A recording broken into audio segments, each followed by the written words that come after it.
Hi, ನನ್ನ ಹೆಸರು ಸ್ವಾತಿ. ನಮ್ಮ ಊರು ಮೈಸೂರು ಹತ್ತಿರದ ಒಂದು ಹಳ್ಳಿ.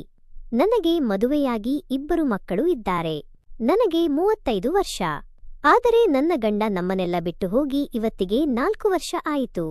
ಬದುಕಿ ಬಾಳುವಾಗ ನನ್ನ ಗಂಡ ನನಗೆ ಒಳ್ಳೆ ಸುಖ ಕೊಡಲಿಲ್ಲ, ಒಳ್ಳೆಯದು ಕೆಟ್ಟದು ನೋಡಲಿಲ್ಲ. ಬೇಕಾಬಿಟ್ಟಿ ಜೀವನ ಮಾಡಿ ನಮ್ಮ ಮಕ್ಕಳನ್ನು ಬಿಟ್ಟು ಸತ್ತು ಹೋದರು. ನಾನು ನಮ್ಮ ಮಕ್ಕಳನ್ನು ನಮ್ಮಮ್ಮನ ಮನೆಯಲ್ಲಿ ಬಿಟ್ಟು ಬೆಂಗಳೂರಿಗೆ ಬಂದು ಒಂದು ಸಣ್ಣ ಮನೆ ಮಾಡಿದೆ. ಬೆಂಗಳೂರಿಗೆ ಬಂದು ಸುಮಾರು 2 ವರ್ಷವಾಯಿತು.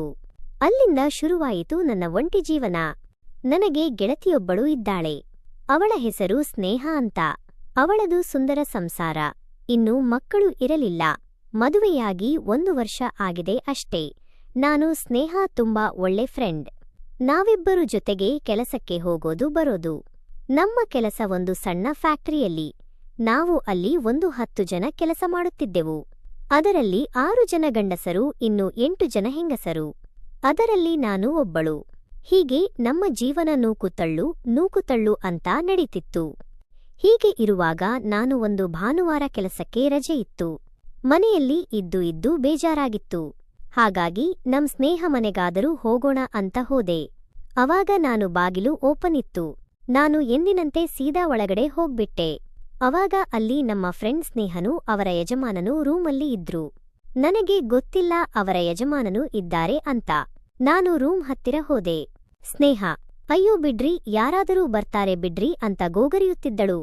ಅವರ ಯಜಮಾನರು ಅವಳ ಬಟ್ಟೆ ಬಿಚ್ಚಿ ಅವಳ 2 ಕಾಲು ಮೇಲೆ ಮಾಡಿ ಅವಳನ್ನು ಹಿಡ್ಕೊಂಡು ಆ ಕೆಲಸ ಮಾಡುತ್ತಿದ್ದರು. ನಾನು ಸ್ವಾತಿ ಮನಸ್ಸಲ್ಲೇ ನಾನು ಯಾಕಾದರೂ ಅಲ್ಲಿಗೆ ಹೋದೆನು ಅನ್ನಿಸಿಬಿಟ್ಟಿತ್ತು. ಛೇ, ನಾನು ಹೋಗಿದ್ದು ತಪ್ಪಲ್ಲ, ಅಲ್ಲಿ ಕದ್ದು ನೋಡಿದ್ದು ತಪ್ಪು. ಸ್ವಾತಿ ಮನಸ್ಸಲ್ಲಿ ಇನ್ನು ಏನೇನೋ ಪ್ರಶ್ನೆಗಳು ಬರುತ್ತಿದ್ದವು.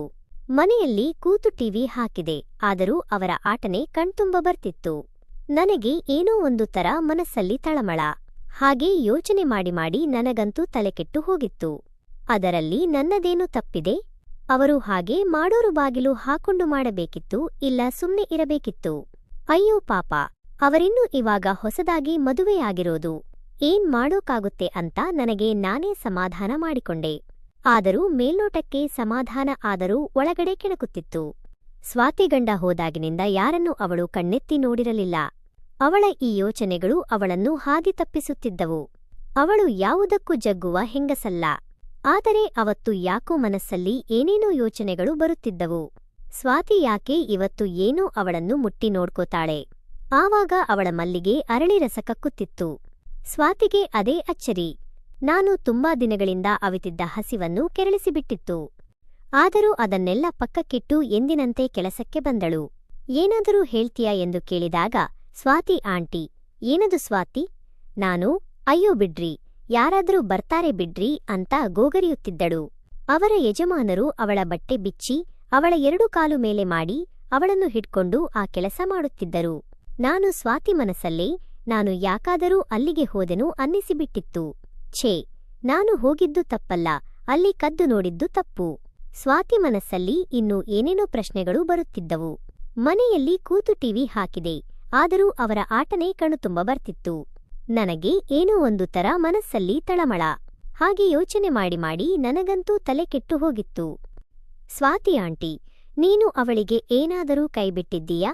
ನಾನು, ಅಂದ್ರೆ ಏನ್ ಆಂಟಿ ಹೇಳಿದ್ದು ಅರ್ಥ ಆಗಿಲ್ಲ. ಸ್ವಾತಿ ಆಂಟಿ, ನೀನು ಅವಳಿಗೆ ಏನಾದರೂ ಮಾಡಿದ್ದೀಯಾ? ನಾನು, ಏನೂ ಆತರ ಮಾಡಿಲ್ಲ ಆಂಟಿ. ಸ್ವಾತಿ ಆಂಟಿ, ಅದಕ್ಕೆ ಅವಳು ನಿನ್ನ ಬಿಟ್ಟು ಹೋಗಿ ಸರಿಯಾಗಿ ಮಾಡಿದ್ದಾಳೆ ಬಿಡು.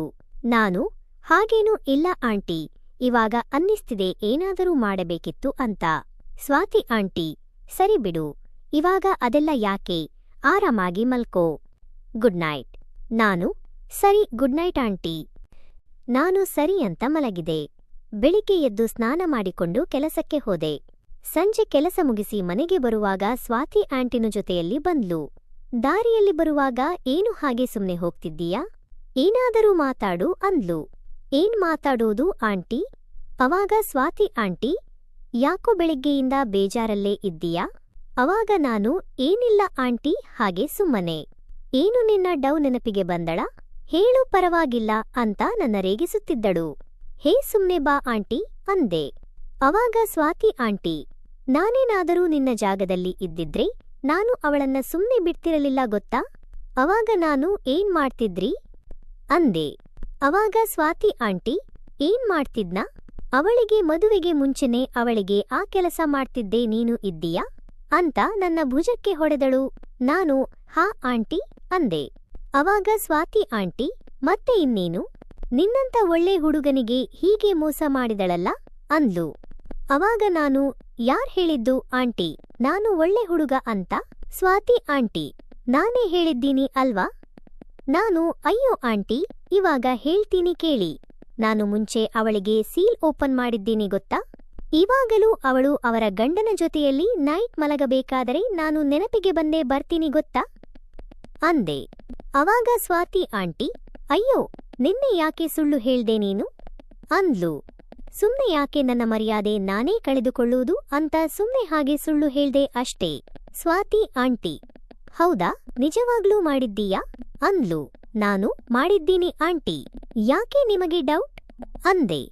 ಅವಾಗ ಸ್ವಾತಿ ಆಂಟಿ ನೀನು ಒಳ್ಳೆ ಹುಡುಗ ಅನ್ಕೊಂಡೆ, ನೀನು ಸರಿಯಾದವನೇ ಬಿಡು ಅಂದ್ಲು. ಹಾಗೆ ಮಾತಾಡುತ್ತಾ ಮಾತಾಡುತ್ತಾ ಮನೆ ಹತ್ರ ಬಂದ್ವಿ. ಅವಾಗ ಬಾರೋ ಮನೆಗೆ ಕಾಫಿ ಮಾಡ್ತೀನಿ ಅಂದ್ಲು. ನಾನು ಇಲ್ಲ ಆಂಟಿ ಇನ್ನೊಂದು ಸಲ ಬರ್ತೀನಿ ಅಂದೆ. ಹೇ ಬಾರೋ ಪರವಾಗಿಲ್ಲ ಅಂದ್ಲು. ನಾನು ಸರಿ ಅಂತ ಸ್ವಾತಿ ಆಂಟಿ ಮನೆಗೆ ಹೋದೆ. ಆವಾಗ್ಲೇ ಅವರ ಮನೆ ನೋಡಿದ್ದು, ಮನೆ ತುಂಬಾ ಚಿಕ್ಕದು. ಅವರ ಮನೆ ಹಾಲು ಅಡುಗೆ ಮನೆ ಅಷ್ಟೇ, ತುಂಬಾನೇ ಚಿಕ್ಕದು ಅವರ ಮನೆ. ನಾನು ಅವರ ಮನೆ ಒಳಗಡೆ ಸುತ್ತ ನೋಡುತ್ತಿದ್ದೆ. ಅವಾಗ ಸ್ವಾತಿ ಆಂಟಿ ಕಾಫಿ ಮಾಡುತ್ತಿದ್ಲು. ನಾನು ಆಂಟಿ ಈ ಮನೆ ನಿಮಗೆ ಸಾಕಾಗುತ್ತಾ ಅಂತ ಕೇಳಿದೆ. ಅವಾಗ ಸ್ವಾತಿ ಆಂಟಿ ಯಾಕೆ ಸಾಕಾಗಲ್ಲ, ಸಾಕಾಗುತ್ತೆ, ಇರುವುದು ನಾನೊಬ್ಬಳೇ ಕಣೋ ಅಂದ್ಲು. ನಾನು ಹೌದಾ ಮತ್ತೆ ನಿಮ್ಮ ಯಜಮಾನರು ಅಂದೆ. ಅವಾಗ ಸ್ವಾತಿ ಆಂಟಿ ಅವರ ಗೋಡೆ ಕಡೆ ಕೈ ತೋರಿಸಿದಳು. ನಾನು ನೋಡಿದೆ, ಅವರ ಯಜಮಾನರು ಸತ್ತು 3 ವರ್ಷ ಆಗಿತ್ತು. ನಾನು ಸಾರಿ ಆಂಟಿ ಅಂದೆ. ಅಷ್ಟರಲ್ಲಿ ಸ್ವಾತಿ ಆಂಟಿ ಕಾಫಿ ಹಿಡ್ಕೊಂಡು ಬಂದಳು. ಹಾಗೆ ಕಾಫಿ ಕುಡಿಯುತ್ತಾ ಸ್ವಾತಿ ಆಂಟಿ ಜೀವನದ ಎಲ್ಲ ವಿಷಯವನ್ನು ಹೇಳಿದ್ಲು. ಅವಾಗ ನನಗೆ ತುಂಬಾ ಬೇಜಾರಾಯಿತು. ಆದರೂ ನಾನು ಅವರನ್ನ ರೇಗಿಸೋಣ ಅಂತ ಸುಮ್ನೆ ಹೌದು ಆಂಟಿ ನಿಮಗೆ ಇನ್ನೂ ವಯಸ್ಸು ಇದೆ, ನಿಮಗೆ ಬೇಕು ಅನ್ನಿಸಿದಾಗ ಏನು ಮಾಡ್ಕೋತೀರಾ ಅಂದೆ. ಅವಾಗ ಆಂಟಿ ಏನು ಬೇಕು ಅನ್ನಿಸದಾಗ? ಅದೇ ಆಂಟಿ ಗಂಡ ಹೆಂಡತಿರು ಸೇರ್ತಾರಲ್ಲ, ಅದು ಬೇಕು ಅನ್ನಿಸಿದಾಗ ಏನ್ ಮಾಡ್ತೀರಾ? ಏನು ಮಾತಾಡದೆ ಆಂಟಿ ನನ್ನ ಹಾಗೆ ಗುರು ಅಂತ ನೋಡುತ್ತಿದ್ದಳು. ನಾನು ಯಾಕೆ ಆಂಟಿ ಹಾಗೆ ನೋಡ್ತಿದ್ದೀರಾ ಅಂದೆ. ಏನೋ ನೀನು ಕೇಳಿದ್ದು ಅಂದ್ಲು. ನಾನು ಮತ್ತೆ ಇನ್ನೇನು, ನೀವು ನನ್ನ ರೇಗಿಸಿದ್ದು ಅವಳಿಗೆ ಹಾಗೆ ಮಾಡಬೇಕಿತ್ತು ಹೀಗೆ ಮಾಡಬೇಕಿತ್ತು ಅಂತ ರೇಗಿಸುತ್ತಿದ್ದೇನೆ ಅಂದೆ. ಯಾಕೆ ಆಂಟಿ ಕೋಪ ಬಂತಾ ಅಂದೆ. ಸ್ವಾತಿ ಆಂಟಿ ಹಾಗೇನೂ ಇಲ್ಲ ಕಣೋ, ಏನ್ ಮಾಡೋಕಾಗುತ್ತೆ ಅಂದ್ರು. ನಾನು ಮತ್ತೆ ನಾನೇನಾದರೂ ನಿಮ್ಮ ಜಾಗದಲ್ಲಿ ಇದ್ದಿದ್ರೆ ಅಂದೆ. ಅವಾಗ ಸ್ವಾತಿ ಆಂಟಿ ಏನ್ ಮಾಡ್ತಿದ್ದೆ ಅಂದ್ಲು. ಯಾರನ್ನಾದರೂ ಪಟಾಯಿಸುತ್ತಿದ್ದೆ. ಸ್ವಾತಿ ಆಂಟಿ ಪಟಾಯಿಸಿ ಏನ್ ಮಾಡ್ತಿದ್ದೆ? ನಾನು ಏನು ಮಾಡ್ತಿದ್ದೆ ಅಂದೆ. ನೀವು ಯಾರನ್ನು ಏನಾದ್ರೂ ಪಟಾಯಿಸಿದ್ದೀರಾ? ಇಲ್ಲ ಕಣೋ ಅಂದ್ಲು. ಅವಾಗ ಸ್ವಾತಿ ಆಂಟಿ ನಾನು ಪಟಾಯಿಸಿದರೆ ನಿನಗೇನು ಸಿಗುತ್ತೋ ಅಂದ್ಲು. ನಂಗೇನೂ ಸಿಗೋಲ್ಲ, ಆದ್ರೂ ನಿಮ್ಮ ಜೀವನ ಚೆನ್ನಾಗಿರುತ್ತೆ ಅಂತ ಅಷ್ಟೇ ಅಂದೆ. ನಾನು ಸರಿ ಆಂಟಿ ನಾನು ಮನೆಗೆ ಹೋಗ್ತೀನಿ ಅಂತ ಹೋಗೋಕೆ ರೆಡಿಯಾದೆ. ಅವಾಗ ಸ್ವಾತಿ ಆಂಟಿ ಸರಿ ಅಂದ್ಲು. ನಾನು ಆಂಟಿ ಬೇಜಾರ್ ಮಾಡ್ಕೋಬೇಡಿ, ನಾನು ಸುಮ್ನೆ ನಿಮ್ಮನ್ನ ರೇಗಿಸಿದ್ದು ಅಂದೆ. ಸ್ವಾತಿ ಆಂಟಿ ಹಾಗೇನಿಲ್ಲ ಬಿಡು ಅಂದ್ಲು. ಸರಿ ಅಂತ ನಾನು ಅಲ್ಲಿಂದ ನಮ್ಮ ಮನೆಗೆ ಬಂದೆ. ಅವತ್ತು ಶನಿವಾರ. ನನಗೂ ಮತ್ತು ಸ್ವಾತಿ ಆಂಟಿಗೂ ಎದ್ದಾಗಳಿಗೆ ಸರಿ ಇರಲಿಲ್ಲ ಅನ್ಸುತ್ತೆ. ಅವತ್ತು ಹೀಗೆ ಕೆಲಸನೂ ಜಾಸ್ತಿ ಇತ್ತು. ನೈಟ್ 9 ಗಂಟೆ ಆದ್ರೂ ಕೆಲಸ ಮುಗಿದಿರಲಿಲ್ಲ. ಓಟಿ ಮುಗಿಸಿಕೊಂಡು ಆಚೆ ಬಂದ್ವಿ. ಸ್ನೇಹಾನು ಅವರ ಯಜಮಾನರು ಬಂದು ಗಾಡಿಯಲ್ಲಿ ಕರ್ಕೊಂಡು ಹೋದ್ರು. ಅವಾಗ ನಾನು ಸ್ವಾತಿ ಆಂಟಿ ಇಬ್ಬರೇ ಮನೆಗೆ ನಡೆದುಕೊಂಡು ಬರುವಾಗ ಜೋರಾಗಿ ಗಾಳಿ ಬೀಸಿ ಮಳೆ ಬರೋದಿಕ್ಕೆ ಶುರುವಾಯಿತು. ನಾವು ಎಷ್ಟೇ ಬೇಗ ಬಂದರೂ ನಾವು ಮಳೆಯಲ್ಲಿ ಸಿಕ್ಕಾಕೊಂಡ್ವಿ. ಆದರೂ ಇಬ್ಬರು ಮಳೆಯಲ್ಲೇ ನೆಂದು ಸಣ್ಣಾಗಿದ್ದೆವು. ಹೇಗೂ ಮಾಡಿ ಕೊನೆಗೆ ಮನೆಗೆ ಬಂದರು. ಮಳೆ ಮಾತ್ರ ನಿಲ್ಲಲಿಲ್ಲ, ಇನ್ನೂ ಜೋರಾಗಿ ಬರ್ತಿತ್ತು. ಅದರ ಜೊತೆಯಲ್ಲಿ ಗುಡುಗು ಮಿಂಚು, ಜೋರಾದ ಗಾಳಿ. ಹಾಗೆ ನಾನು ಸ್ವಾತಿ ಆಂಟಿಯ ಮನೆಗೆ ಬಿಟ್ಟು ಹೋಗೋಣ ಅಂತ ಹೋಗ್ತಿದ್ದೆ. ಅವತ್ತು ನಾನು ಹಾಗೆ ಹೋಗಿದ್ರೆ ಚೆನ್ನಾಗಿರುತ್ತಿತ್ತು ಅನ್ಸುತ್ತೆ. ಏಕೆಂದರೆ ಆಂಟಿಯನ್ನು ನೋಡಿದ ಕ್ಷಣದಿಂದ ನನ್ನ ಮನಸ್ಸಿನ ಭಾವನೆಗಳನ್ನು ಹಿಡಿದಿಟ್ಟುಕೊಳ್ಳುವುದು ಅಷ್ಟೊಂದು ಸುಲಭವಾಗಿರಲಿಲ್ಲ. ಹಾಗಾಗಿ ಆಂಟಿಯ ಜೊತೆಗೆ ಸೇರಿ ಆ ಕೆಲಸದಲ್ಲಿ ತೊಡಗಿಕೊಂಡೇ ಬಿಟ್ಟೆ. ಹೀಗೆ ಆಂಟಿಯ ಜೊತೆ ದಿನಾಲು ಇಬ್ಬರು ಸೇರಿ ಆ ಕೆಲಸ ಮಾಡುತ್ತಿದ್ದೆವು. ಆಗ ಆಂಟಿನು, ಏನು ಸಖತ್ತಾಗಿ ಆ ಕೆಲಸ ಮಾಡುತ್ತಿದ್ದೀಯಾ? ಎಷ್ಟು ನಿನಗೆ ಈ ಕೆಲಸದಲ್ಲಿ ಅನುಭವವಿದೆ ಅಂತ ಕೇಳಿದರು. ಅದಕ್ಕೆ ನಾನು, ಹಾಗೇನಿಲ್ಲ ಆಂಟಿ, ಇದೇ ಮೊದಲ ಬಾರಿಗೆ ನಾನು ನಿಮ್ಮ ಜೊತೆ, ಅದು ಆಂಟಿಯ ಜೊತೆ ಸೇರಿ ಆ ಕೆಲಸ ಮಾಡುತ್ತಿದ್ದದ್ದು ಅಂತ ಹೇಳಿದೆ. ಅದಕ್ಕೆ ಅವರು, ಆದರೂ ಪರವಾಗಿಲ್ಲ ಕಣೋ, ಚೆನ್ನಾಗಿ ಕೆಲಸ ಮಾಡುತ್ತೀಯ ಬಿಡು ನೀನು ಅಂತ ಇನ್ನಷ್ಟು ನನ್ನ ಹುರುಪಿಗೆ ಹಾಕಿದರು. ಹೀಗೆ ಸುಮಾರು ದಿನಗಳ ಕಾಲ ಆಂಟಿಯ ಜೊತೆ ಕೆಲಸ ಮಾಡಿಕೊಂಡು ಖುಷಿಯಾಗಿದ್ದೆ. ನೋಡಿದ್ರಲ್ಲ ಸ್ನೇಹಿತರೆ, ನನ್ನ ಈ ಕಥೆ ಹೇಗಿತ್ತು ಅಂತ ಹೇಳಿ.